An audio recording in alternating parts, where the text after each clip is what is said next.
ماں و بہنوں، خطبہ مسنونہ میں قرآن کریم کی سورہ آل عمران کی ایک آیت کریمہ اور سورہ حج کی ایک آیت کریمہ آپ کے سامنے ہم نے تلاوت کی ہے، جس مناسبت سے آج آپ کے سامنے قربانی کا فلسفہ کیا ہے اس سلسلے میں چند باتیں رکھنے کی کوشش کریں گے، چونکہ اگر معاشرے میں عبادات شوق اور ایک ٹرینڈ بن جائے تو پھر وہ عبادت نہیں رہ جاتی ہے۔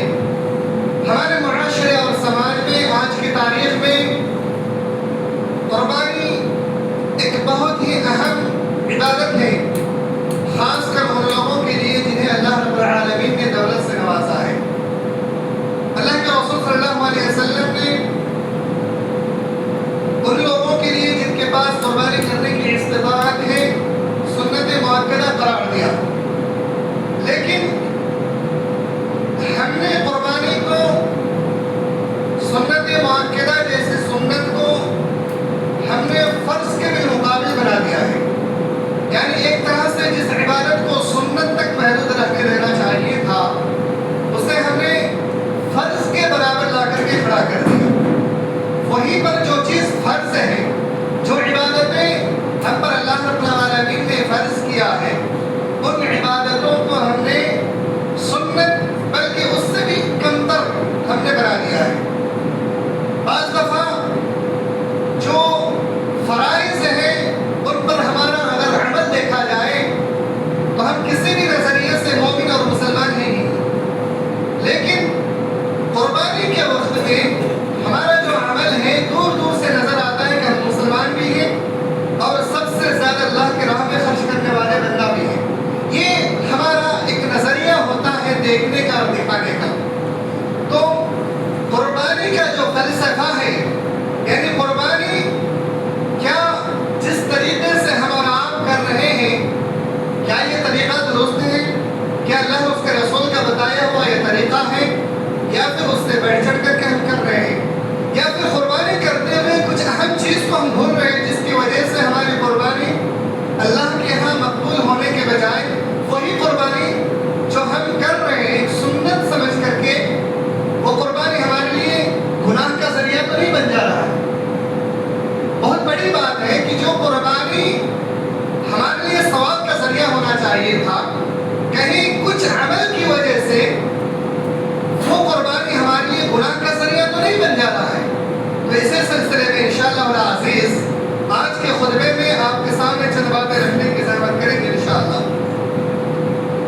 قربانی کے بارے میں سب سے پہلے ہم یہ جان لیتے ہیں کہ قربانی کیا چیز ہے۔ قربانی یہ عربی کا الفاظ ہے ہی نہیں، قربانی یہ ہم نے اپنی زبان سے لفظ قربانی بنایا ہے۔ یہ اصل میں عربی کے 3 ورڈ قاف را با قرابت سے بنا ہے، جس کا معنی ہوتا ہے قریب ہونا۔ تو اسی چیز کو قریب ہونے کو ہم نے قربانی بنا لیا ہے۔ قریب اب کس سے ہونا ہے اس چیز کے بارے میں قرآن کریم کی چند آیات ہیں جسے قرابہ کا معنی ہوتا ہے قریب ہونا۔ اللہ رب العالمین نے فرمایا سورہ بنی اسرائیل کے اندر زنا کے سلسلے میں کہ وَلَا تَقْرَبُوا الزِّنَا، کہ زنا کے قریب بھی مت جاؤ۔ یہاں قرابہ کا معنی ہوتا ہے قریب، وَلَا تَقْرَبُوا الزِّنَا۔ اللہ رب العالمین نے انسانوں کو زنا کے قریب ہونے کے لیے منع کیا، کیوں؟ إِنَّهُ كَانَ فَاحِشَةً وَسَاءَ سَبِيلًا، کیونکہ یہ ایک بہت ہی بری اور گندی چیز ہے اور یہ راستہ بہت ہی بری راستہ ہے، اس لیے اس کے قریب بھی مت جاؤ۔ تو قرابہ کا معنی قریب ہونا۔ تو اللہ میرا وَلَا تَقْرَبُوا الزِّنَا، کوئی بھی مومن بندہ مسلمان بندہ زنا کے قریب ہی نہ جائے۔ کیوں نہ جائے؟ اس لیے کہ وہ سب سے گندی اور بدترین جگہ ہے اور بدترین راستہ ہے۔ اسی طریقے سے اللہ رب العالمین نے ایک دوسری جگہ پر اس کا قریب ہونے کے بارے میں معنی فرمایا وَلَا تَقْرَبَ هَذِهِ الشَّجَرَةَ۔ حضرت آدم علیہ السلام کے بارے میں فرمایا کہ آدم اس درخت کے قریب بھی مت جانا۔ اللہ رب العالمین نے جنت کے بہت سارے درخت ہیں، ہر درخت سے فائدہ اٹھانے کے لیے کہا اس درخت کے پاس جاؤ، اس کے پاس جاؤ، اس کے پاس جاؤ، لیکن یہ درخت وَلَا تَقْرَبَ هَذِهِ الشَّجَرَةَ، یہ درخت ہے اس کے قریب بھی مت جانا۔ اگر گئے تو فَتَكُونَ مِنَ الظَّالِمِينَ، اس درخت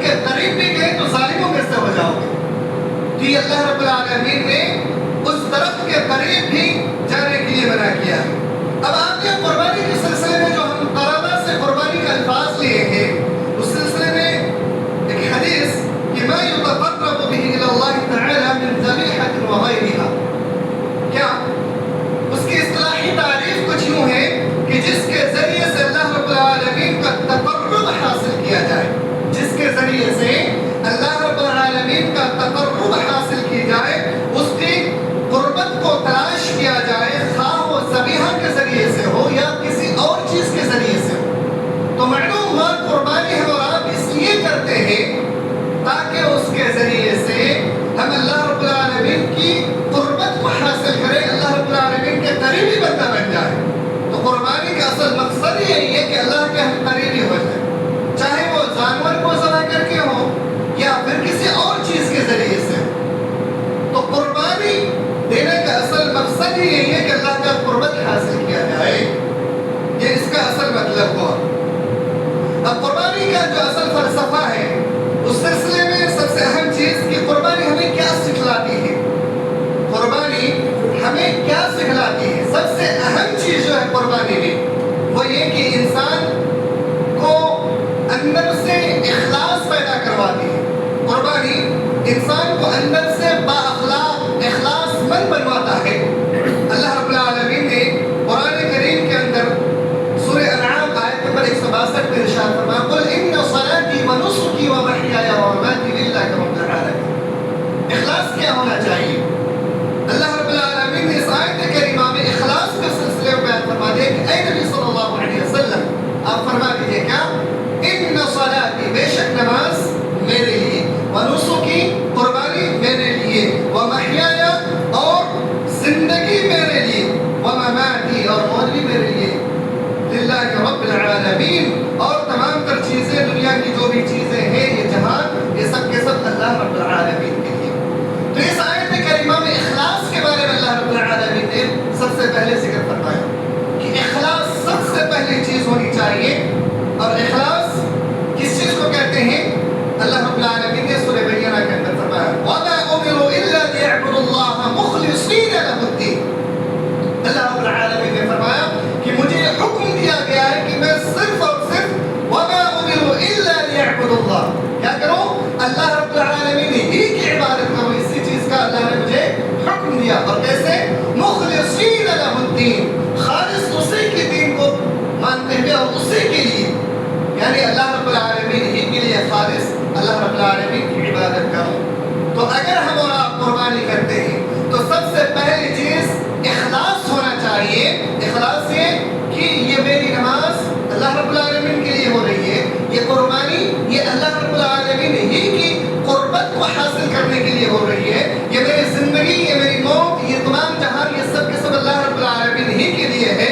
لہذا ہم قربانی کرنے سے پہلے اس بات کا عزم کر لیں کہ ہم اللہ رب العالمین کی قربت حاصل کرنے کے لیے ہم تو قربانی کر رہے ہیں، ایک جانور کو ذبح کر رہے ہیں، لیکن اس سے پہلے جو ایک فریضہ ہے اور جو ہماری زندگی اور موت ہے اس چیز کو کیا ہم نے اللہ رب العالمین کے لیے اپنے آپ کو دفن کیا یا نہیں؟ اپنے آپ کو اللہ رب العالمین کے سامنے پیش کیا یا نہیں؟ اپنے آپ کو اللہ رب العالمین کے سامنے قربان کیا یا نہیں؟ اس چیز کا ہمیں آپ کو خیال ہونا چاہیے۔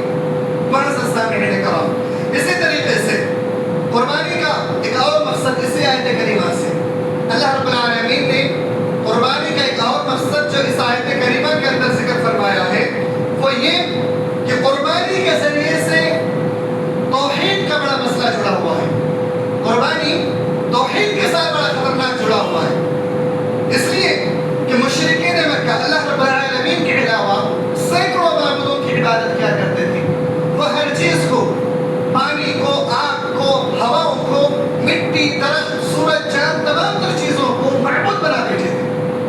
اور سماج و معاشرے میں اگر کوئی نیک مخلص بندہ ہوتا تو اس کے وفات کے بعد وہ مخلص انسان بھی ان کے نزدیک ایک معبود کہلاتا تھا۔ تو اللہ رب العالمین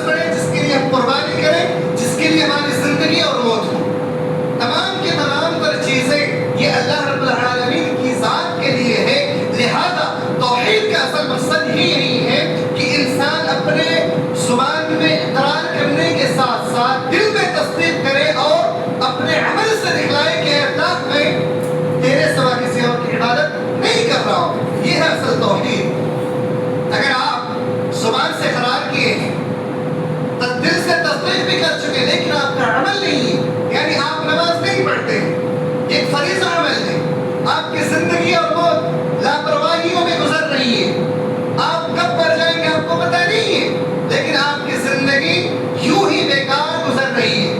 آپ دن بھر کماتے کھاتے پیتے ہیں، شام کو دوستوں کے ساتھ پارٹی وغیرہ کرنا، اور یہ آپ کی روٹین ہے. آپ کے نماز سے اللہ کی عبادت سے کوئی تعلق نہیں ہے. تو پھر سمجھ لیجئے کہ توحید سے آپ بہت دور ہیں. اور جو بندہ توحید سے دور ہو اور پھر آ کر کے قربانی کے مہینے میں گوشت کھانے کی نیت سے ہو، یا پھر قربانی کے نام پر گوشت کے الگ الگ پکوان بنا کر کے کھانے کی نیت ہو، ایسے بندہ اگر قربانی کرتا ہے تو اس شخص کی قربانی اللہ رب العالمین کی نزدیک ثواب کے ثواب کے وہ چیز گناہ کا ذریعہ بن جاتا ہے. چونکہ آپ نے اصل چیز کو چھوڑ کر کے ایک فروع چیز جسے سنت مؤکدہ ہر اس شخص کے لیے قرار دیا جس کے پاس دولت ہو. خلفائے راشدین میں سے بعض خلفائے راشدین کا یہ عمل ملتا ہے کہ وہ جان بوجھ کر کے کبھی کبھی کسی سال قربانی نہیں کرتے تھے. ریزن کیا ہے؟ تاکہ سماج معاشرے میں یہ پتہ چل جائے کہ یہ قربانی ایک سنت ہے اور یہ سنت مؤکدہ نہ کہ فرض ہے. یہ سماج معاشرے میں ایک پیغام تھا کہ یہ ایک سنت ہے نہ کہ فرض ہے.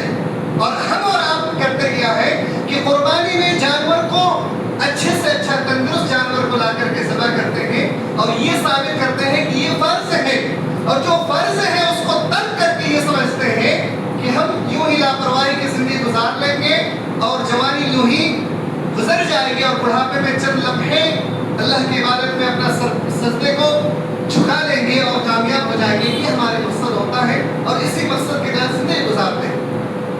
تو اگر ایسا مقصد ہے آپ کا کہ آپ نماز نہیں پڑھتے ہیں، اللہ کے دیگر فرائض پر عمل نہیں کرتے ہیں، زکوٰۃ نہیں دیتے ہیں، استطاعت ہونے کے باوجود حج نہیں کرتے ہیں، استطاعت ہونے کے باوجود آپ غریبوں کی مدد نہیں کرتے ہیں، اور پھر قربانی کے وقت آتے ہی تمام لوگوں کو دیکھتے ہوئے دیکھا دیکھی اگر آپ نے قربانی کا ایک بہترین جانور خرید لیا کہ ہمارے پڑوس میں 50,000 کی قربانی آئی ہے تو میں 1,00,000 کا خرید کے لے آؤں گا، پیسے میں اس سے کم نہیں ہوں، تو ایسی صورت میں آپ کی قربانی آپ کے لیے حرام ہے اور وہ ثواب کے بجائے آپ کے لیے جہنم میں جانے کا ایک ذریعہ ہے.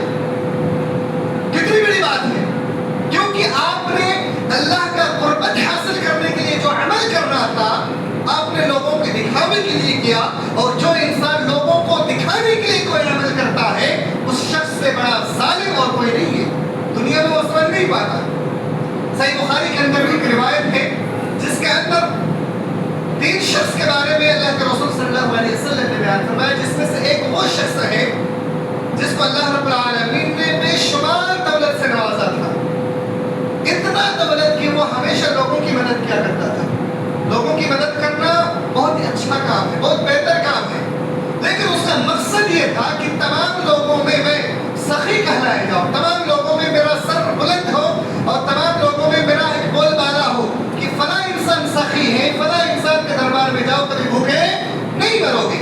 ایسی صورت میں وہ انسان لوگوں کے درمیان سخاوتیں کیا کرتا تھا، لوگوں کو پیسے دیا کرتا تھا، لوگوں کی مدد کیا کرتا تھا.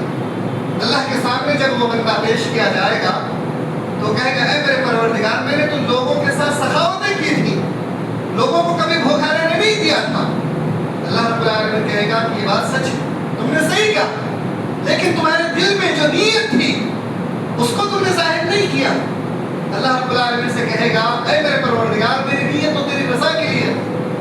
پھر اللہ رب العالمین اس بندے سے کہے گا نہیں تم جھوٹ بول رہے ہو، اور پھر اس کی زبان بند ہو جائے گی، اس کے اعضاء و جوارح اس کے خلاف گواہی دیں گے اور کہیں گے اے میرے پروردگار اس شخص کا اصل مقصد یہ تھا کہ لوگوں میں بڑا سخی کہلائے اور لوگوں میں بڑا نام ہو کہ بڑے پیسے والا ہے، بہت زیادہ خرچ کرنے والا ہے، اس لیے انسان خرچ کیا کرتا تھا نہ کہ تیری رضا کے لیے. اور پھر اللہ رب العالمین کے حکم سے فرشتے اسے گھسیٹتے ہوئے جہنم میں لے جا کر کے پھینک دیں گے. اس لیے میرے بھائیو اگر ہم اور آپ قربانی کر رہے ہیں اور لوگوں کو دکھاتے ہوئے کر رہے ہیں کہ فلاں پڑوسی کے گھر میں 50,000 کا بکرا آ گیا ہے تو میں 1 لاکھ کا خریدوں گا، میں 2 لاکھ کا خریدوں گا، اور پھر آپ کا جو اصل فریضہ ہے، نماز ہے، زکوٰۃ ہے، حج ہے، اللہ کے راستے میں صدقات و خیرات ہے، یہ دیگر جو اعمال ہیں، ان کو اگر آپ نے نہیں کیا اور قربانی میں بڑھ چڑھ کر کے حصہ لے لی تو سمجھ لیجیے کہ آپ کے لیے وہ قربانی جائز اور درست نہیں ہے۔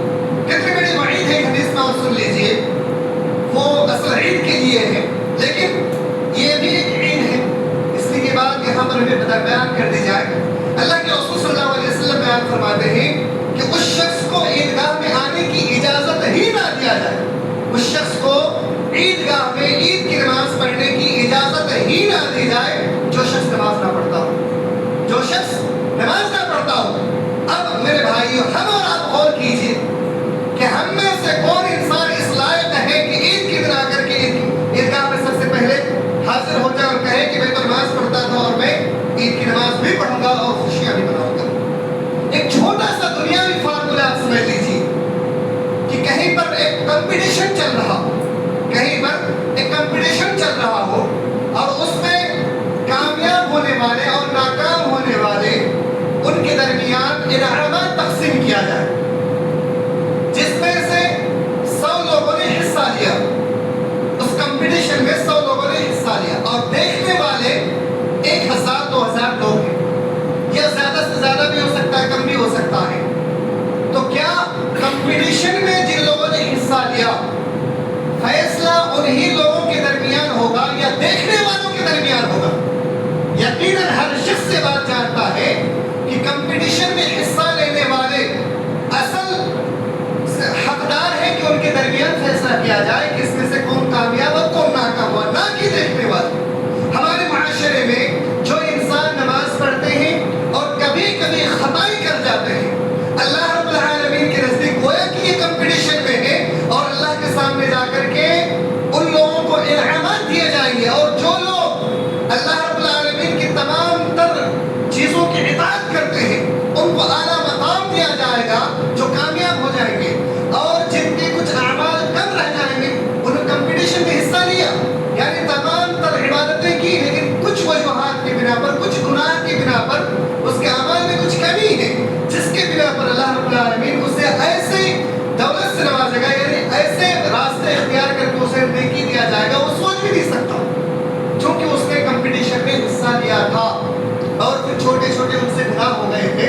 اللہ رب العالمین ان کے گناہوں کو معاف کر کے کامیاب لوگوں میں بھی اسے شمار کر دیں گے، جیسا کہ کمپٹیشن میں جو پوزیشن لے کے آتے ہیں انہیں تو اچھے انعامات ملتا ہی ہے، لیکن جو لوگ حصہ لیتے ہیں انہیں بھی انعامات ملتا ہے، انہیں بھی انعامات دیا جاتا ہے، لیکن جو انسان دیکھ رہا ہو، جو حصہ ہی نہ لے، اس انسان کو سوائے دیکھنے کے کچھ اور حاصل نہیں ہو سکتا ہے۔ یہی زندگی ہم انسانوں کی ہے، اگر ہم اور آپ اللہ کی عبادات کرتے ہیں، اطاعت کرتے ہیں، تو گویا کہ کمپٹیشن میں حصہ لے رکھا ہے اور مرنے کے بعد ہمارے درمیان میں صحیح اور غلط کی تمیز کرتے ہوئے ہمارے درمیان فیصلہ ہوگا، اور فیصلہ ہونے کے بعد اگر کچھ نیکیوں میں کمی بھی آ جاتی ہے پھر بھی اللہ کی رحمت سے آپ کو جنت الفردوس میں یا دیگر جنتوں میں اعلیٰ مقام نہیں تو صحیح لیکن جنت میں ضرور بھی ضرور داخلہ ملے گا انشاءاللہ۔ لیکن اگر آپ کمپٹیشن میں حصہ ہی نہیں لیتے ہیں تو پھر آپ کو بلا حساب کتاب ڈائریکٹ جہنم میں داخل کر دیا جائے گا۔ یہ میری بات نہیں ہے، یہ اللہ اور اس کے رسول کی بات ہے۔ اس لیے میرے بھائیوں، قربانی ایک سنت ہے، قربانی اللہ کا تقرب حاصل کرنے کا ایک ذریعہ ہے، چاہے وہ ایک جانور کی قربانی ہو یا دیگر چیزوں کی قربانی۔ سب سے اہم چیز اللہ رب العالمین نے قرآن کریم کے اندر قربانی کے سلسلے میں بہت ہی اہم نقطہ بیان کیا ہے۔ اس سلسلے میں، اس نقطے کے ذریعے سے اگر ہم اور آپ اپنے اوپر نظر دوڑائیں تو یقیناً ہماری قربانی ہم اور آپ خود فیصلہ کر سکتے ہیں کہ اللہ کے نزدیک قبول ہو رہی ہے یا نہیں ہو رہی ہے۔ اللہ رب العالمین نے سورہ حج کے اندر ارشاد فرمایا لَن يَنَالَ اللَّهَ لُحُومُهَا وَلَا دِمَاؤُهَا،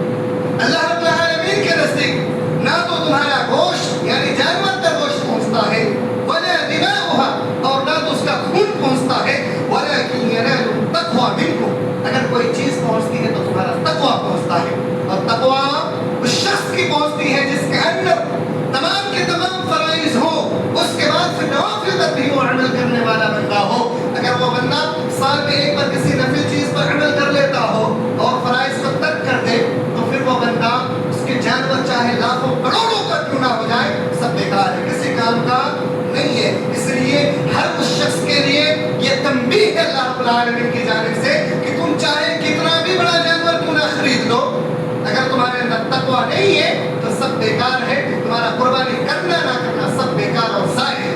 اس لیے قربانی کرنے سے پہلے مسلمان بھائیوں، آپ اپنے اپنے عمل کا جائزہ لے لیجئے کہ آپ کی قربانی اللہ کے یہاں قبول ہو رہی یا نہیں ہو رہی۔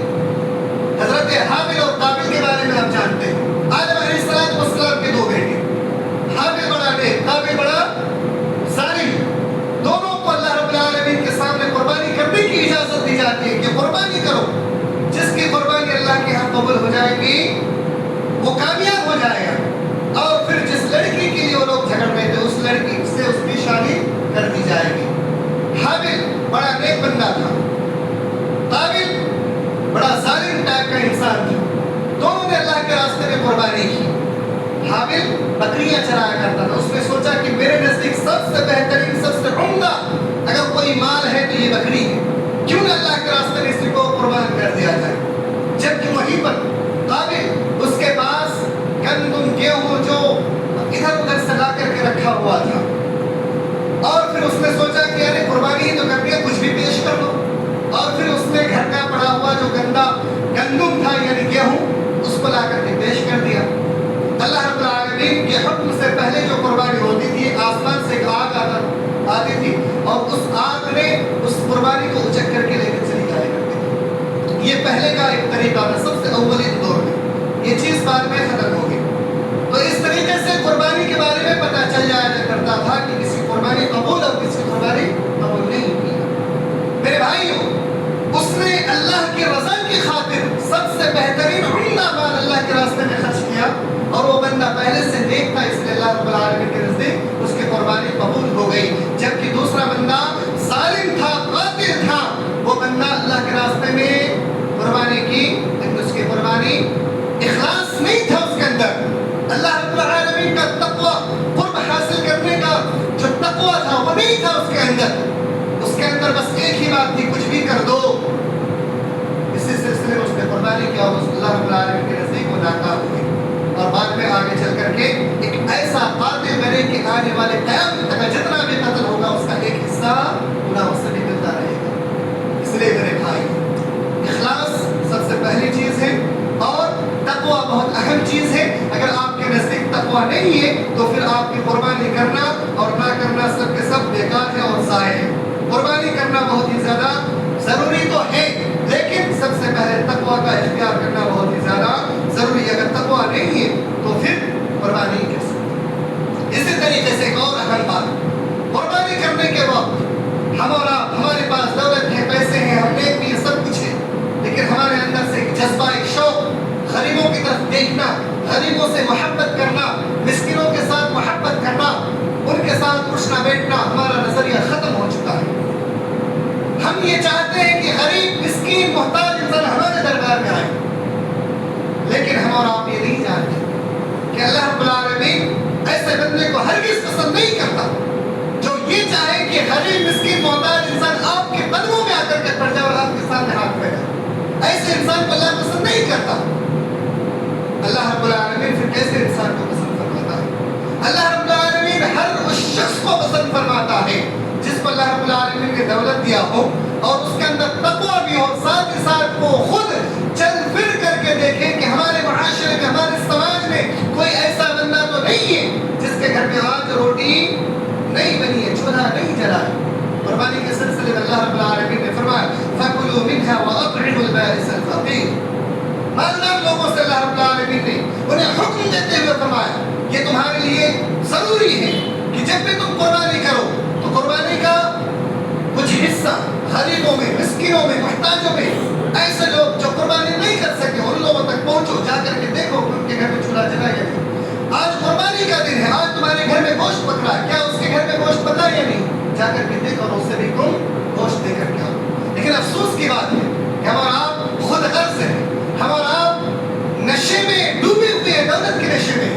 ہمارا آپ اللہ رب العالمین کے ان بندوں کو اپنے قدموں تلے دیکھنا چاہتے ہیں۔ ہمارا آپ اللہ رب العالمین کے نیک بندوں سے محبت کی وجہ نفرتیں کرنا شروع کر دی، اس لیے ہمارا آپ ان غریب بندوں کے سامنے نہیں جاتے، ہم نہیں جھکتے۔ اللہ رب العالمین کو اگر آپ نے ان کا خیال نہیں رکھا تو آپ ہر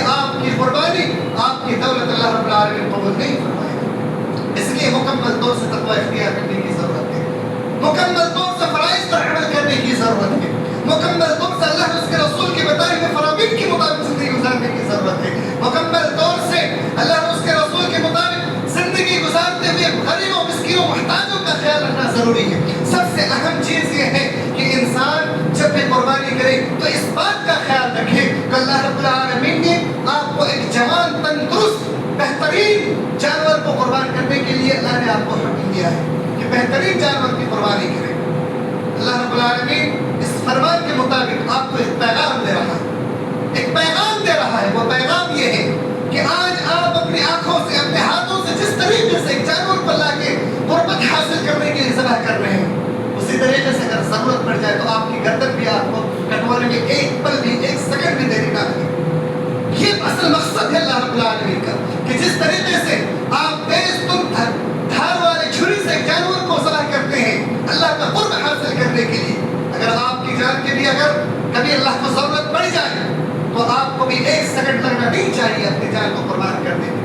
لیکن ہمیں تو اپنی جان پیاری ہے, ہمیں دوسروں کی جان کو کوئی مطلب نہیں ہے, اسے قربان کر دے, اسے ختم کر دے. ایک جانور کو بڑے بڑے بے رحمی کے ساتھ اسے ذبح کر دے, اپنے چھریوں کو بھی تیز تلوار کر کے اسے ذبح نہیں کرتے, اسے تکلیفیں دیتے.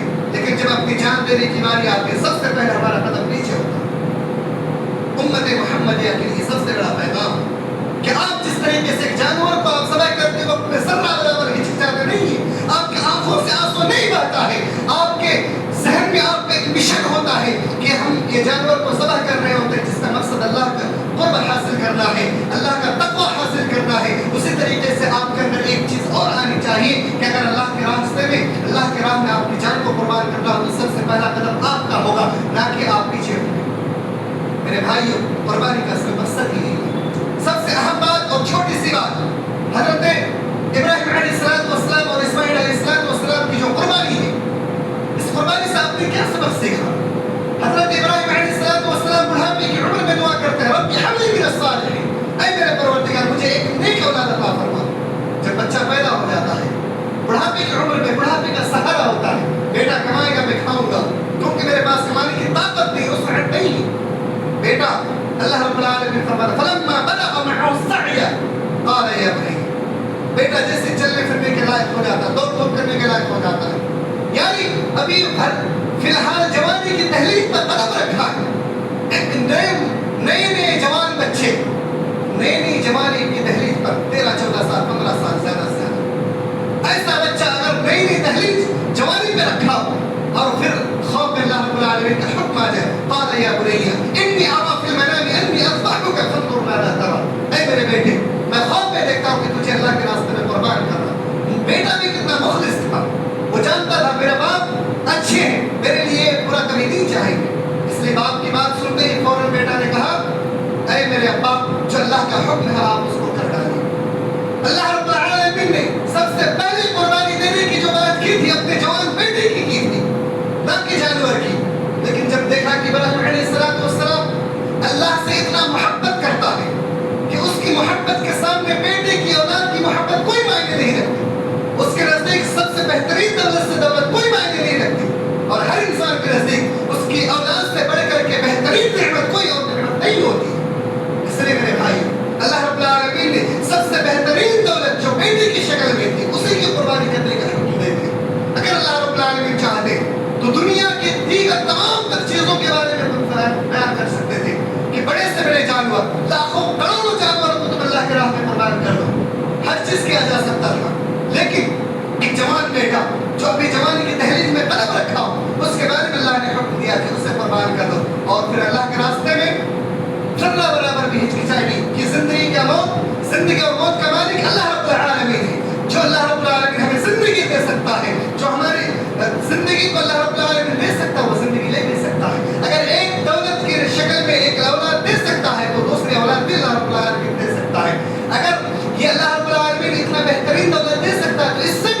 جانور کو تم نے ذبح کیا، اگر ضرورت پڑے تو تمہاری بھی جان اللہ کے راہ میں ایسے قربان کر دو، اس سے اللہ رب العالمین خوش ہوگا۔ میرے بھائیو مزید بہت ساری باتیں ہیں، بہت نہیں لکھی اور بیان کیا جا سکے، بس مختصر یہ ہے کہ اللہ رب العالمین کے راستے میں کوئی بھی جانور ذبح کرنے سے پہلے آپ کے اندر تقویٰ، اخلاص، نیت ضرور ہونی چاہیے، دیگر فرائض پر پابند ہونا چاہیے، اگر نہیں ہے تو پھر آپ کی قربانی کی کوئی حیثیت، کوئی مقام و مرتبہ نہیں ہے، اور اللہ کے نزدیک آپ نیک صالح بندہ بننے کے بجائے ایک گنہگار اور فاسق و فاجر اور ایک جہنمی انسان بھی بن سکتے ہیں۔ اس لیے تقویٰ اور دیگر اچھے اعمال آپ کے اندر پہلے ہونا چاہیے، پھر قربانی کا فیصلہ آپ کیجیے، اگر نہیں ہے تو پھر قربانی کا فیصلہ نہیں کیجیے، پہلے آپ اخلاص اپنے اندر لائیے، پہلے آپ تقویٰ اپنے اندر پیدا کیجیے، پھر آپ قربانی کیجیے۔